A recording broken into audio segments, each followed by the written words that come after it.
You're thinking of quitting a toxic band, but kind of hard because of the 2 years that you've been there. So in instances like this, there's a couple of different ways that you can approach this. I had a very similar experience in college marching band. So for undergraduate degrees in music education, you have to march for 2 years in the college marching band, at least at where I was at. It didn't matter that I had a few years of experience in DCI and 4 years of marching band experience in high school. Like, everybody's required to be there. So it was a mandatory class for me. Had to be there. I didn't have an option to quit unless I quit degrees, which I wasn't going to do. When I was in there, the instructor treated me in a way that was similar to what you're talking about in terms of just constantly giving me a hard time and treating me differently than everybody else. As an example, I was the center snare my second year, and we were playing traditional grip. And about 30 minutes before rehearsal, I was practicing match grip because in 2005, Vanguard was switching over to match grip for the snare line. And so I was working on this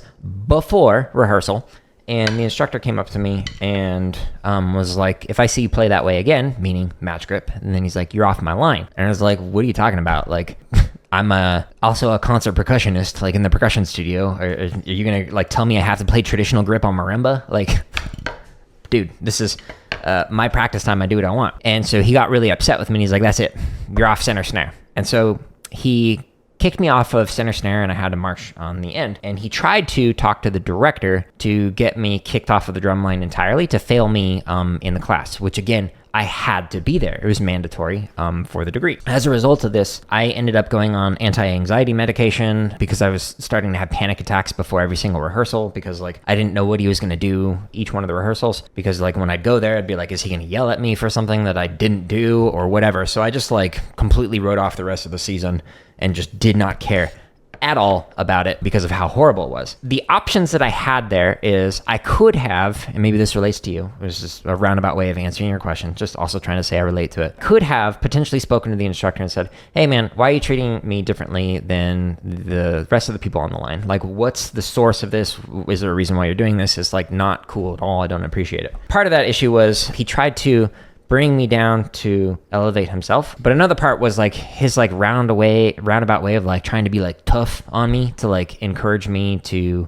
like get better. I'm all for like customizing your teaching style for like each one of the students that you work with. But his approach that he chose with me was abusive, to be honest, and highly problematic. Obviously don't recommend that.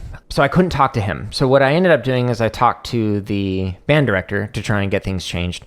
And he's like, hey, I'm not going to fail you from the class. I don't agree with what the instructor's doing, but I'm going to just like try and take the middle ground here and say, hey, just play on the end snare and just see if you can suck it up for the rest of the season. And so I did, even though the instructor also tried to get me kicked off of my percussion scholarship by like claiming that I was being difficult in the ensemble. And it's like, dude, I'm literally just practicing match grip. That's me being difficult. To be more direct, you can talk to the instructor. You can talk to the head director, the person in charge, to say, hey, here's some problems. Or 3, you can just leave. It is not worth your time to be harassed by somebody. No matter what the stakes are, like it's not worth your mental, physical health to sit there and be abused and to get harassed. That is unfortunate if that is like the only opportunity you have at the school, but you could potentially try and get into some WGI groups. Some of them don't allow you to participate unless you're participating in school ensembles. So you might need to still be in like the concert programs, etc. But some of them will allow you to be in it if you explain the situation, be like, hey, here's what's happened, blah, blah, blah. But you could also do DCI, etc. So there are some options, or DCA, all age corps, all that stuff. So that's no good. The way that he's treating you, it reminds me of how I was treated in a different drumline. So this is a different instructor. His way of trying to respond to people was to be toxic to them. So he would often make very inappropriate jokes that I will not repeat on stream because like I am family friendly, even though the games I play like Rise of the Ronin here in a little bit is not always family friendly, but very problematic stuff, like on the edge of like extreme responses, like very edgy, I guess is how you might describe it. But it wasn't funny. It made things worse for the rest of the group. The director of that ensemble was not always aware of just how extreme this person was being and how they would humiliate people in the line and literally throw things at them, like water bottles and whatnot, and drumsticks, if people like made a mistake. So he would like literally line up water bottles while teaching and just chuck it at people if somebody made a mistake, or call them names and make fun of them. So it was kind of similar with that. It's like one thing to have high standards and to be critical and to like, hey, this is not where it could be, let's improve that. But it is a different thing to be like, you suck, and like call somebody all sorts of names and again try and bring them down. That is not good. So that's just bad teaching. And I say that as somebody who's like actually got experience teaching a lot. So I'm really sorry to hear that. That is not a you issue. Unfortunately, sometimes, and I was in this boat for a while where I'd defend it, but sometimes people in the line will look at it and they go, oh, that's normal. No, it's not, actually. It's really bad behavior. It's very abusive teaching, and it should not have any place in any kind of instruction at all. It can cause way more harm than good. There are people who have sought therapy and medication because of the way that instructors have treated them. If you bring it to the attention of the director, whoever's in charge there, assuming that there's somebody above them, that might be able to help some things. If you can go there with other students in the ensemble and say, hey, we have all seen this thing. Here's how we feel when this is happening.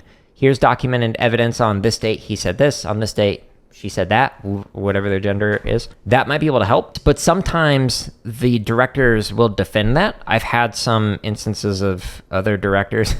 I've got so many horror stories of what not to do instruction-wise. But there have been some other directors who have defended it. And yeah, I won't get into details on that. But you can sometimes go above them, whether like if it's at a school, then you can go to the principal or the like assistant principal and say like, yo, this is what's going on in school, on school grounds during school time and in a school activity. And here's how it makes me feel. And I don't appreciate this.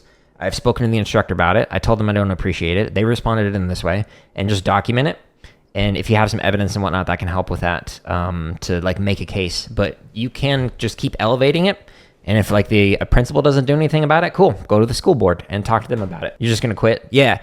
Honestly, it's not worth it to sit there and handle the abuse. And you might set a precedent for being able to like show other people, yo, this, like, I have respect for myself and how I'm treated, and you can too.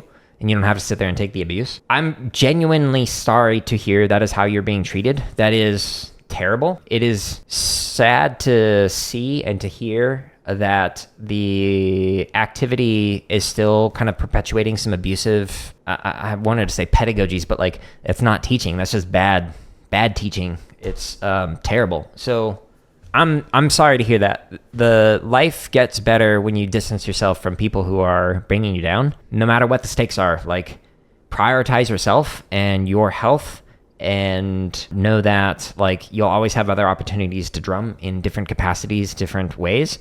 And then also you can take this as like learning what not to do. I mentioned multiple stories already of really bad instruction that I've received as a student, and that taught me what not to do. So like, again, going with like this tattoo on here, taking it so that when it starts to rain, you pull out the umbrella and then you learn how to play in the rain.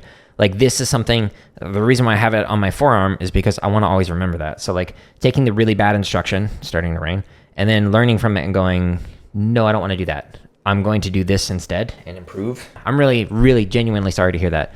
You are not the issue. That is just really bad instruction and really insecure instruction. And it might be stemmed in relation to just insecurities with their inability to teach, and then also insecurities potentially with like you being better than they were when they were your age. I think I said that correctly.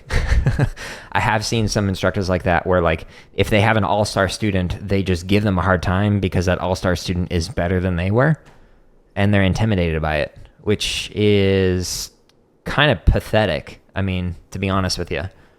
So I'm really sorry to hear that. It's not you. From the bottom of my heart, like as an educator, that makes me sad to see that is still going on. But you hate that you have to quit music for a while? Okay, so I agree that is frustrating, but your well-being is more important, and you're just quitting with that group in that context. You can still perform outside of that, whether it's as a soloist, you can perform on streams, you can perform recordings of yourself. There's like so many dudes who aged out years ago who are like creating content, still practicing, still sharing, still improving, etc. And you can do that as well. Even if there are no opportunities around where you're at physically, you can still continue to get better as a performer, and you can still share things and become a better performer. So you have a lot of options for that because of like the availability, like just like being able to have your phone and record yourself and share it. Like I've reached a lot of people with just this content that I create on my website, and you can do the same thing. Performing with a group is not the only way to share that. But again, I'm really sorry.